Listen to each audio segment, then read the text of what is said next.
सखी बनवा में फूल का चनार बाय, कोई न तोड़नहार बाय ना। सखी बनवा में फूल का चनार बाय, कोई न तोड़नहार बाय ना।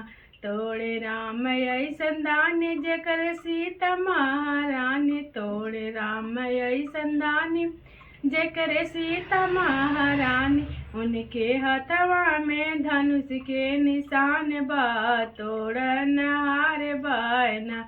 उनके हथवा में धनुष के निशान बा, कोई न तोड़नहार बाय ना। सखी बनवा में फूल का चनार बाय, कोई न तोड़नहार बाय ना। तोड़े शंकर ऐसन दानी जेकर सीता, तोड़े शंकर ऐसन दानी जेकर गौरा महारानी, तोड़े शंकर ऐसन दानी जेकर गौरा महारानी। उनके हथवा में त्रिशूल के निशान बाय, कोई न तोड़नहार बाय ना। उनके हथवा में त्रिशूल के निशान बाय, क्यों न तोड़नहार बाय ना। सखी बनवा में फूल का चनार बाय, कोई न तोड़नहार बाय ना।